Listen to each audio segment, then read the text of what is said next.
Right. Thank you for coming in.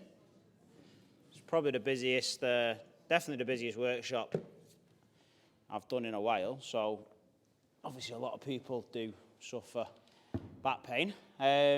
So yeah, thank you for coming in. I know obviously you're not going to be able to see this.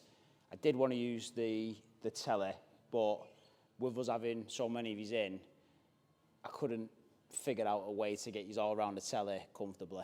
So this is the biggest space we've got. So if I go over anything, to be honest, these are all more for me than you guys anyway, but if I do go over anything and you want the slides or anything like that, I can literally just send it all to you, so just let me know, okay?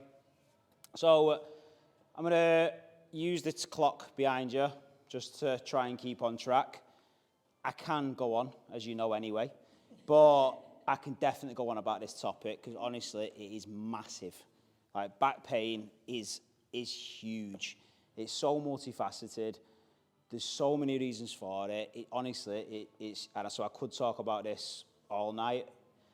I'm just going to keep it through the lens of a strength coach though. So none of this is rehab focused. This is all get stronger focused.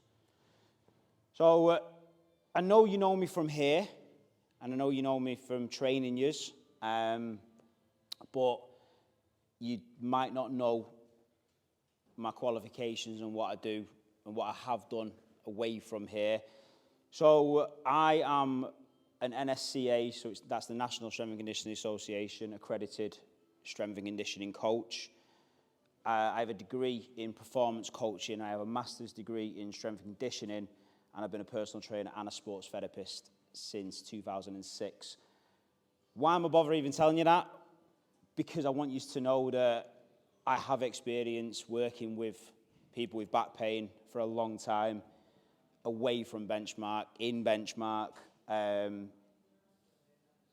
Biomechanically, I know a bit about that as well, and obviously I can come at it from a sports therapy angle, but I'm not going to tonight. I've put here my lens with any kind of pain is through movement mechanics. So are we moving how we should, and also building full body strength. So as long as we're moving correctly and we're aiming to build strength, we can overcome most injuries. So just a quick show of hands.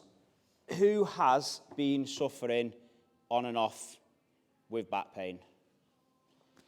Yeah, I mean, I guessed when everyone was like booking onto the workshop that, yeah.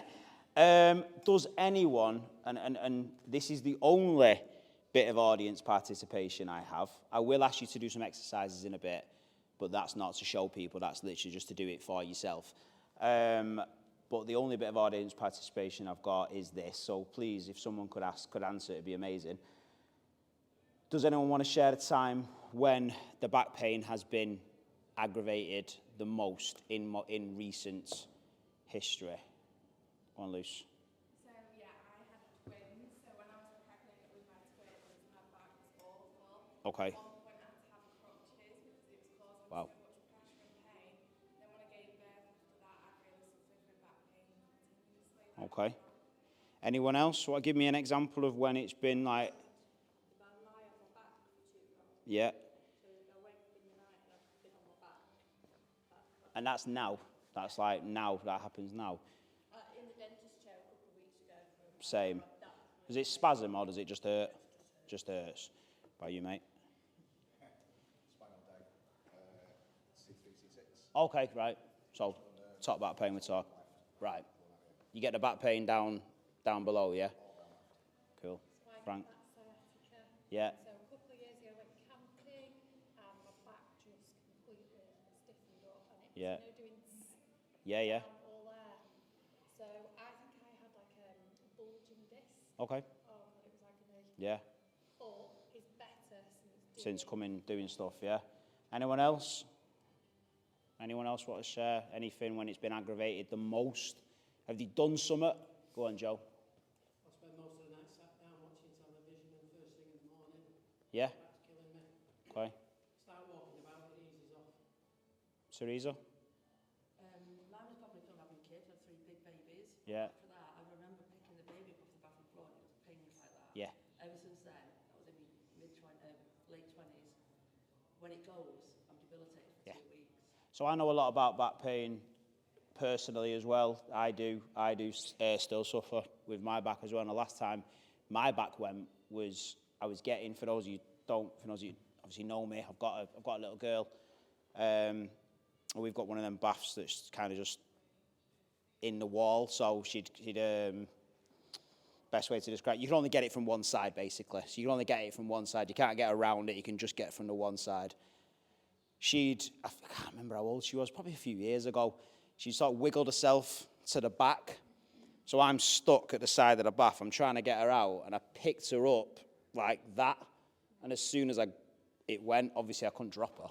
But I was, and so that's my experience of when, that's the last time. But I just wanted to hear that because, and I wanted you all to hear it as well because I knew there'd be so many different, and this is what I'm saying, it's so multifaceted, but I knew there'd be so many different reasons and when it last gone and things like that. So like I said, tonight we're going to be talking a lot about potential reasons why and things like that, but at no point am I ever going to say it is because of this, because no one can.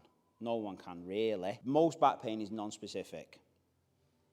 Images, like MRIs, often show disc degeneration or bulging discs in pain-free individuals. So if we all had an MRI in this room, I mean, I wouldn't want to put a number on it, but I think there'd be some of us with bulging discs, and I think there'd be when we have no pain whatsoever. Arthritis, by the way, I don't want to tangent, but again, I think it's 1 in 5 people have arthritis, yeah, without even knowing about it, living with it. Same with bulging discs and things like that. So MRIs and stuff are important. Of course they are. But again, how many times have you found out you've got something and then immediately felt worse? You know, someone tells you you're not well and then you're like, oh yeah, I'm not well. Oh, I'm going to be in bed for, you know, like we do it as humans. So a lot of us do have disc degeneration and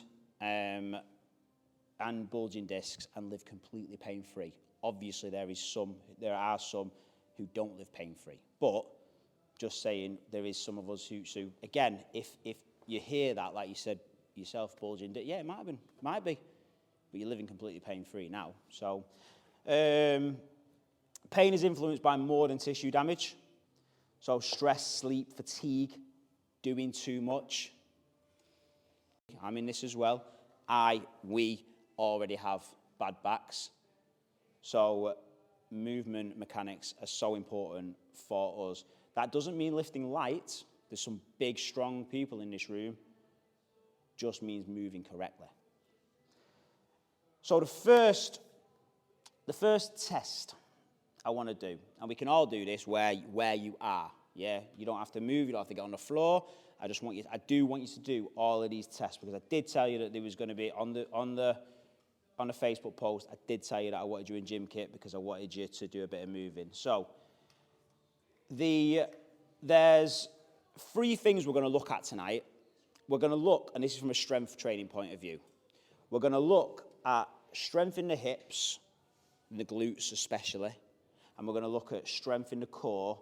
We're also going to look at the knees now, but the knees aren't necessarily the issue. It's what's causing this test to fail that could potentially be an issue, okay? So what I want you to do, and you get a bit of space, and I want you to put your hands here and go up on your stronger leg for me, and I want you to squat down as far as you can go, and I want you to feel, do your hips move, and I want you to see what happens with your knee. And then do it on the weaker side. And you'll notice on the weaker side, I'm not as good. Please go down to the comfortable depth, yeah? If that's your comfortable depth, that's fine. Just get a little bit of space, do that. I'll ask you questions, and if anyone wants to jump in, they can. But just try it now, yeah? So I want you to, like I say, so here, get your balance first, yeah? And I want you to get low and drive it back up. So lift your leg in front of you and now do it as low as you can. And then back up. Just do like 1 or 2 on one leg, 1 or 2 on the other leg, just to get a feel for it. And now the answer is going to be, it's going to be a yes or no answer. So sit back down for me if you've done that. So it's a yes or no. It's a raise a hand. And please, if you're the only one with your hand raised, I don't care. Because this is if Lucy don't raise her hand, by the way, she's lying because she's yeah, good, okay. So at least, I know there'll be at least one of you with her hand raised. So did any of you, by the way, sorry, so the question is, did anyone struggle to control either knee from it going inwards? Yeah? Did anyone not? Was everyone fine on both legs? No? Put your hands right up so I can see you, because this is literally, it's not like a you're great, it's just it's so we know. So, failure to control the knee. Now, this isn't like a bulletproof test, because there's so many different variables to a test as well, like knowing what's coming. If I ask you to do that test again now, some of you might do better because you've done it before.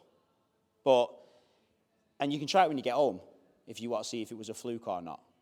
But if you struggle to control your knee from tracking inwards, the muscles that are supposed to pull our knee the other way are your hip abductors, and 2 big players in the hip abductors are in your glutes.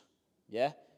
So if they're weak, so just remember I'm coming from a strength training point of view now, if they're weak, so if we need to get them glutes stronger, they're weak, they're not going to be able to control your knee.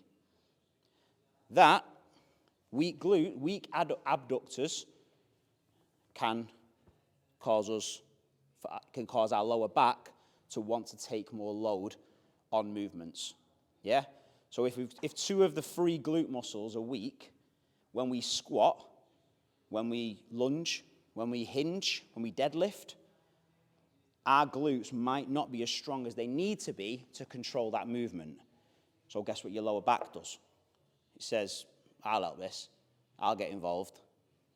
And it does, but then it's not getting the backup that it needs. Yeah? So unless everything's strong and playing together, something's going to take the load, and it can't do it all on its own. So all we need to do there, and again, it's not a death sentence, just means that when we're here in the gym doing any kind of leg exercises, just need to make sure that we've got our legs in the right position. We don't allow this to happen at any point on any movement, and we make sure that we're squeezing your bum where you can, just to get your glutes involved a bit more. That's literally it. Because the good thing about you, like you said, Frank, since training here, your lower back's been okay. So, touch wood. But that's because you're getting it stronger. Like, you're getting the muscles around it stronger. I know you get shouted. Well, I weren't going to pick you out, but yeah, you do get shouted at a lot for that. Yeah, you do. And that's the thing. So with strength training, which we're not only trying to directly influence the one area. We're trying to influence the muscles that help that area as well. So a lot of you in the room there, potentially, again, I know enough to never hang my hat on something. It should always be, it depends. Potentially have weak or underactive glutes. But if we start trying to strengthen the glutes and they don't need strengthening, nothing will happen. It's not a bad thing. We're just ticking a box that's already ticked. That's fine. It's not, we can't over-strengthen them. So there'll be no harm in when you're all in the gym now, moving well, trying to directly influence the glutes. Second one. So again, we'll have to get a bit of space for this one though, so you spread out a little bit. If you need a mat, by the way, you can go and grab one, or even grab a yoga mat off the side. Core. So oh, there's so many tests for the core, honestly. And this is one by a physio. That's a lot of MSK physios give his exercises. They call them the McGill 3. This is actually one of the exercises he gives, but it's a great test as well. So what I want you to do is you're going to lie on your back. You're going to put one knee up and one knee on one leg flat. You're going to put your hand underneath the small of your back, and you're going to press your back into that hand, okay? With the other hand, you're just going to put it on your hip, and then from there, you're going to come up and back down, and that's it, okay? So we'll get a little bit of space, try that. I'll talk you through it.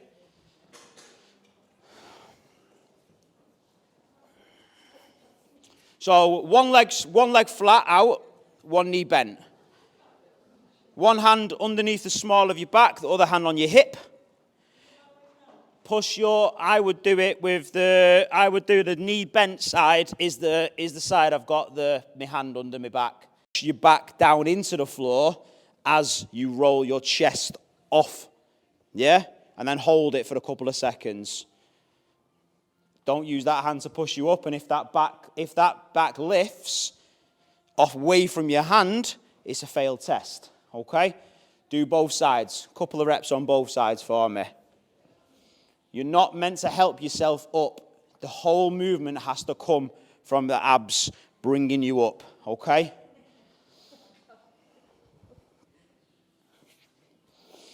Once you've done a couple of reps, yeah?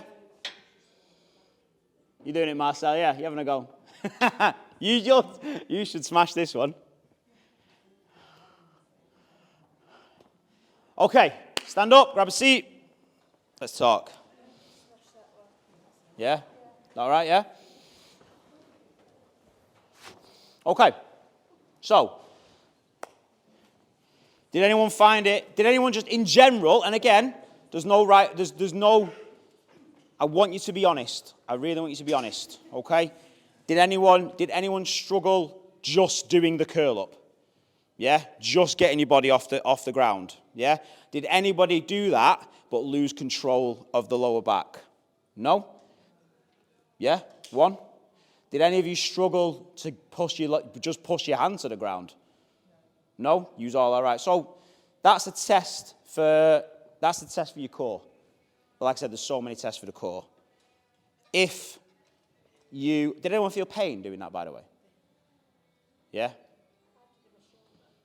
Yeah. Lower back pain, no. No. So lower back pain, mid-back. As you were spasming, yeah. So the spasm is an indication that, again, those mid-back muscles are trying to help the movement. We're going to do a test in a minute for glutes. We get the same response from the hamstrings. If the glutes are weak, the hamstrings are going to go out of cramp and spasm. So that mid-back is trying to take some of that load off the lower back. But you already knew your lower back was so.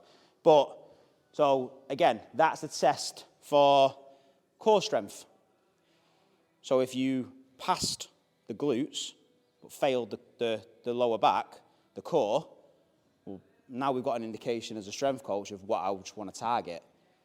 If we did it the other way around, if we passed the core and failed the glutes, well, again, if all of you was coming to me, I'd be saying, right, well, you've passed my core test, that's sound.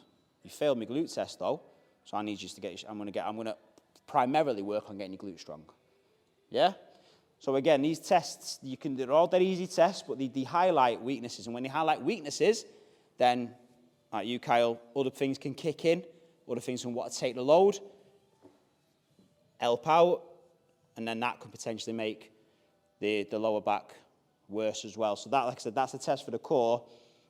Because if your core's weak, primarily your sort of rectus abdominis around here, then if that's not functioning right, back's part of the core, all of that's part of it, yeah? So, and then your final one. So again, I'm going to put you on the floor for this one. So we're looking for, oh, by the way, if anyone gets pain on this one, as in like a little sharp twinge in the lower back, stop the movement, okay? I'm not saying it's going to, but it might, because we are now doing a glute bridge now. And like I just said to you before, if the glutes are weak, the lower back's going to want to take over. So if you do get a pain in your lower back, just stop the movement. But all you're going to do is get on the floor. You're going to put your hands on your hips again, so fingers on your hip bones. You're going to go into that. You're going to pretend that your lower back's there. To be honest, that your hand's under your lower back. To be honest, though, you can do it first. So if you roll the pelvis forward, so we flatten your lower back to the floor. And when I say roll the pelvis forward, if we're naturally here, that's me obviously like overarching it. But if we're naturally here with this lumbar curve, which we are because we're human, I want you to just tuck it under your bum like that on the floor, okay? So instead of being there, I want you to do that and tuck under. So we're going to do that. That's what happens when you flatten your hand to the floor, by the way. So you're going to jump on the floor for me, then you're going to do that. You're going to tuck your tail underneath you.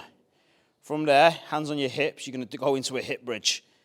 Now, you're going to maintain that tucked pelvis posture from there while you do that and then that. And if you feel any kind of rotation or a dip or a failure to maintain, again, it would be a failed test, okay? So, up onto the floor, please. I'll talk you through it. This is the last time I'm going to ask you to get up and down, I promise you. But I'm hoping that you're learning some stuff about your body. So bring your heels as close to the bum as you can. Then if you need to use your hand as a guide, flatten it out to the floor. If you don't need to use that as a guide, then I just want you to tuck your pelvis. Then I want you to go into the hip bridge, remember? So you're going to hold that hip bridge now. Don't lift your leg yet if you haven't already. Just hold the hip bridge for me, okay? So you're going to hold it with your pelvis to the sky. From there, just choose one leg, and you're going to straighten it out slowly. And then you're going to feel for any hip dip, because you should be still keeping your hips high, yeah? Now change the legs, do it again. So hips up. Those hips have got to be forced as high as they can go, yeah? I should be able to draw the line all the way through your hip. So your hips should be nice and high, yeah? Okay. Yep, thank you. That was the last one. So stand up, go back down, go back onto your benches, please. Anyone get pain in the lower back? A little bit. A little bit. Anyone? A little bit. Couple of you. Yeah. I knew that one was going to be the one. Yeah. Did anyone? So no pain, but did anyone find it hard to maintain that high hip with the straight leg? Yeah. Couple of you. Yeah. Couple. Yeah. Where? Hamstring. Yeah. So. Yeah. So again. Yeah. Yeah. So when we do that kind of hinge movement forward, if the glutes aren't playing ball, your hammies or your lower back are going to want to take over. So your hamstrings spasming and cramping up. Yeah. When I was practicing in the back earlier, mine did it. Just got the little spasm in mine as well. So again, yeah, it was yeah. But that just shows, again, so we've had, first test, show of hands, if you failed the first glute test. Yeah? Show of hands if you failed the core test. Show of hands if you failed the last glute test. Yeah? So, as in pain, as in couldn't do it properly, as in like, yeah, because you should be pain-free, move it, yeah? So, and then last time, show of hands if you failed both glute tests. Okay, so you lot with your hands up now. When we're in this gym, you're the ones who 100%, I definitely want yous really making sure that we're doing what we need to for the glutes, yeah? If you fail the first glute test the same, I'm not writing you off, I still want you, but the ones who fail both, that's even more of an indication that you've got underactive or weak glutes, yeah? But any failed test is that. So takeaway number 3. I mentioned deadlift, I mentioned hinge, I mentioned squats. Pain in a squat or a deadlift is a sign of potential glute core underuse. It's not the movement itself that's the issue, okay? It is not. It is a massive, and I'll get on this box and pretend it's a soapbox and shout until I'm blue in the face. Deadlifts and squats are not a dangerous exercise. And physios that say they are, in my opinion, can come and fight me. Because they're not, yeah? They're not a dangerous exercise. They can be, if done incorrectly, if loaded incorrectly, but as in if we're just doing the movement. So anyone that says, when do you get pain? Oh, I got it when I was deadlifting. All right, stop deadlifting then. That's a quite an easy out. What the conversation should be is, okay, let's dig into it, the loading of it, how did you move, things like that. Sleep, fatigue, stress, all of that's playing into it as well, yeah? So, because in actuality, the deadlift and the squats are probably what's going to fix your lower back, yeah? Not hurt it, as long as you're doing it somewhere where people know what they're talking about, as long as you're doing it safely, as long as you're loading it correctly, as long as you're not being daft, yeah? So the squat and the deadlift, you've all got lower back pain, you've all told me that, and you all squat and deadlift, which I love, but yeah, if you go home and someone asks you about this back pain workshop and you get talking and they say, oh no, I don't deadlift, it hurts, they need to, yeah? They just need to do it safely, because it will help. And that brings me right on to movement myths and misconceptions. So bad advice, lifting weights is bad for your back. It's not, because as we've just talked about, this is weakness. Weakness is one of the causes of your not weak back, probably weak surrounding musculature. So lifting weights is good for your back. We just need to do it safely. You must sit up straight all day, every day. Posture. How many people? Posture? No. No. Any posture, any time spent in any posture is bad posture. Yeah? So if you're sat up here all day, every day, we're going to be fatigued just from this posture. So any posture, any prolonged posture is bad. Deadlifts cause herniated discs. Again, not true. Yeah? Anything can cause them, to be honest. Again, but it's loaded, it's loading, it's everything I've said. It's just that multifaceted approach. If it hurts, stop lifting weights and take up swimming. Terrible advice. And it has been, the reason that is there is because people have said that physios have told them that. Doctors have told them that. Shocking advice. What's that? There you go. Shocking advice. First one I went to, my uncle told me not to go to the gym and just to go swimming. Yeah. And then when I got in front of the proper orthopedic physio, Yeah. no, go back to the Yes. Because my big thing with that is, well, how are you going to pick your kids up? How are you going to, go on walks? How are you going to do the shopping if you just swim? Just overloading the body through swimming, and that is it. How are you going to live your life? Yeah, that's it. You sound then, yeah? Good advice. Lift weights safely. So focus on form. Focus on control. Yeah? There's a lot of people who lift really big weights in this room. You know that if it did not look right, I'm telling you, that's not right. Control the weight. I hate not controlling the weight. You have to be under control. If you do my deadlift workshop, my squat workshop, my bench workshop, I say on them, you're in control of the bar, not the other way around. Yeah? So lift weights safely, but really focus on your form and control. And if it doesn't feel right, it probably isn't right. So ask one of us. Just have a look at this for me. Because if something's not feeling right, it, like I say, probably isn't. Moving and changing postures beats static control. So I just said a minute ago that this posture is bad. All day it is. What's better for you is kind of what I've done through this. It's constantly move, constantly change. And that's because genuinely my back's feeling a little bit tight at a minute. So I'm moving as much as I can talking to you guys. Because I'm holding postures, I'm moving my leg, I'm doing, how many work at a desk in here? Yeah? Just every chance you get, just try and stand up, change your posture, move.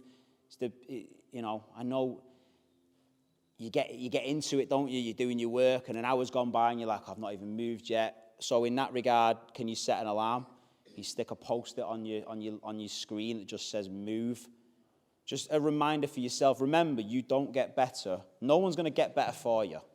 Yeah, no one's going to make you move. No one's going to change your posture, things like that. You've got to do it. So set a reminder for yourself. Move your body. Try and get out of a prolonged exposure in a posture, and just move your body a bit more.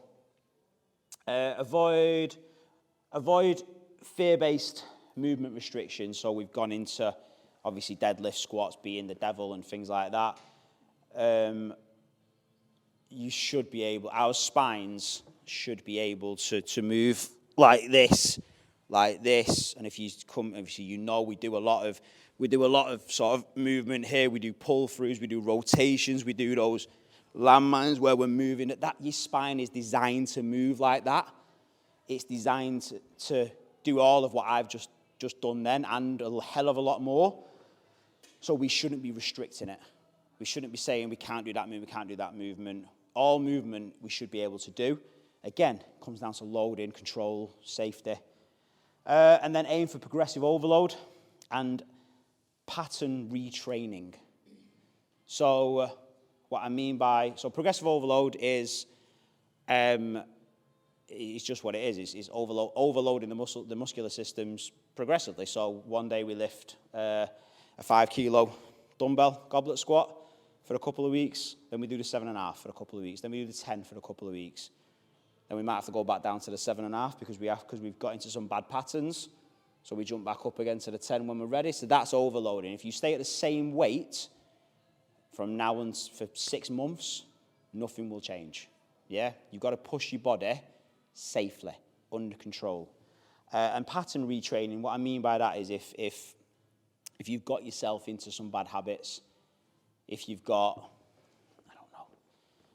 toey on the squat, if you've got a bit round on the deadlift, if you've caught yourself in bad patterns, if we've caught you in bad patterns, we might just have to retrain. We might just have to strip the weight back, drill it into your head again of like, this is how it should feel, this is how it should move, and then we will progress it again. But that's our job. That's what we do. That is our job. Yeah. So, but again, you need to be open to, I might just have to retrain some movements a little bit if we're not doing them safely. Do that, and like I say, we'll get a hell of a lot stronger. So instead of movement restriction, I've put this. And now I've spoke to physios in the past who work on pain scales and stuff like that, and this is similar to a pain scale, as in like a numbered pain scale. I've just made it even easier to sort of look at and think of. So if there's sharp radiating pain, stop the movement and reassess. So Teresa, you were saying then about that sharp pain in your hamstring. I'd said beforehand, if anyone gets any pain, stop. That's for that. It's a sharp pain, it hurts, stop the movement. If it's mild discomfort, stiffness, then we can modify the movement. So like we were doing a minute ago with the inclines, weren't we? So Claire was doing some incline bench presses before, bit of discomfort in the shoulder. So I said, right, we won't do the bar, we're going to do some dumbbells, we're going to change the positioning of the arms, and we're going to carry on. So we've not avoided the movement, we've just adapted it so the pain goes from an amber to a green again, or from a 5 to a 2, or whatever, if you want to work in a numbered pain scale, like I said, some physios do. If it's a green, feels good, keep moving, right? Happy days.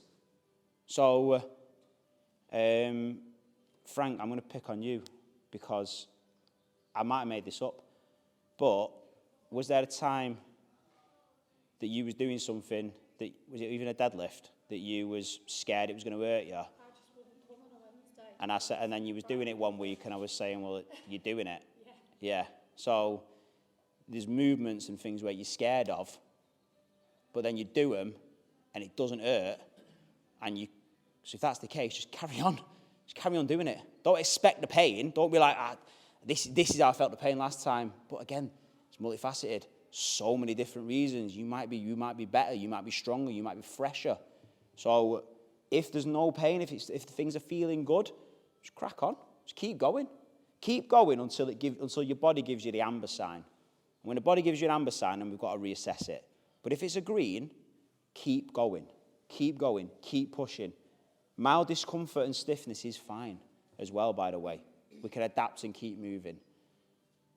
But Like years of pain, isn't it? You know, like years of like being debilitated. yeah. When it goes, it goes. And Yeah, then yeah. Like, I'm here again. Yeah. And you have that kind of PTSD in your head. Of course you do. If you And do that, that's going to go. yeah. It's And gone for lesson. yeah, of course I do. And like I put earlier, fears are massive. But sometimes being scared of a movement, you will hold yourself differently. Yeah. And if you hold yourself differently, You really think about what you do rather than... yeah. But if you hold yourself and you're like, this is going to hurt, this is going to hurt, this is going to hurt, and it goes, I knew it would hurt. Shouldn't have done it. Whereas if you'd have just relaxed and built into it and built it up, might still have gone, but it might not have done. I think that's typical of a deadlift as well, because it's like you're putting big weights on. Yeah. Deadlift, like I said, deadlifts get such a thingy rap, but like any movement, deadlift, squats, bench press, overhead, whatever, if you overload it, small, use the smallest weights we have. And we've still got them little cast iron ones knocking about somewhere that are like 0.25 kilo. Like literally overload it every couple of weeks, small little incremental loads, you will get stronger. So wrap it up with back pain is common. It's manageable. I've put not a life sentence. I meant it's not a death sentence. It isn't a death sentence, yeah? It's manageable and it's very common, as you know, yeah? Not saying that doesn't mean it doesn't hurt, it doesn't debilitate. Of course it does. It's bloody horrible. And it's still the leading cause for people to be off work in the UK. So it's serious. I know it is, and I've made some jokes and stuff, but I'm not taking any gloss off it. It is serious. But that's why I'm doing this workshop, because I want people to be confident that strength training can really help. Your spine is adaptable. It is. Your spine is adaptable. It's robust. Those vertebrae are bloody strong, yeah? It's not a fragile instrument. It can move. It can bend. We can pick things up like that and it not go, yeah? I'm not saying you should, especially if the load that you're picking up is really heavy, but don't be scared of your spine, yeah? Because as we've discovered tonight, or I hope you have, is it might not be the lower back, it might not be the spine, it might be the core, it might be the glutes, it might be the hamstrings, it might be the mid-back, it might be something else that's playing on the lower back, not necessarily the spine itself. Movement and strength training is medicine. I nicked that off the board over there. Someone actually wrote that on your why, as why they come here. They put movement is medicine, and it really is. It honestly really is, especially strength training. So it gets you stronger, and it has a load of other good things for it. But like I said, just speaking for lower back pain, if we get the glutes stronger, hamstrings, things like that, especially the glutes, it really will help, and it is just as good as any medicine. Glutes and core are your spinal support crew. So training with intent. There is a reason why every program we could go through the program. There's always a core exercise.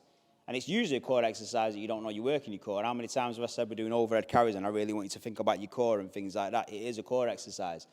Yeah, core exercises aren't just sit-ups. We train core every day in here, and there's probably you're training core without even knowing you're training core. And we do legs and glutes a lot. And I was having this conversation with Louis the other day, and he was saying about, I was saying to him, there's a few people recently who was doing a squat wrong on a Friday, and I said it's the pull squats because I want a posterior focus, so I want focus on the rear of the body. So we got hip thrusts on a Friday, as you know, big glute exercise. We got pull squats on a Friday, another glute exercise. The reason I've put them, the reason why I sit down and when I do the programming, I think about you guys. I think about the lower backs and stuff like that, and I think, right, if I can double dose posterior exercises on the busiest day of the week, that means a hell of a lot more of you are getting glute stimulus. So it will start helping you more. So I'm doing as much as I can by programming the good stuff. All you need to do is turn up and train them with intent. So listen to your body and go, I'm really going to work on these glutes now. I'm going to focus on the movements. I'm going to squeeze them. I'm going to ask how to warm up, before we do the warm up, I'm going to ask some warm up exercises for glutes, things like that, because I've just found out my glutes are underactive all week, so I need to start warming these up properly. And then pain is a guide. That's the final one. Pain is a guide. It's not a stop sign. Yeah? Listen to your body. It's going to tell you when something's feeling amber or red. So listen to it. And bless you, that was. Listen to it. It's going to guide you. But don't stop what you're doing unless it literally is a red going, stop this movement now. Yeah, if it's a bit of discomfort or a little bit of pain, just need to adapt or change what we're doing. That's literally it. And then we carry on going and we keep our head down and we keep getting stronger. Questions? Anyone? Or have I done my job? No one? Sure? Ask me at the end if you're too nervous. Right. Happy? Yeah? Right. Nice one, guys. Thank you. Thank you.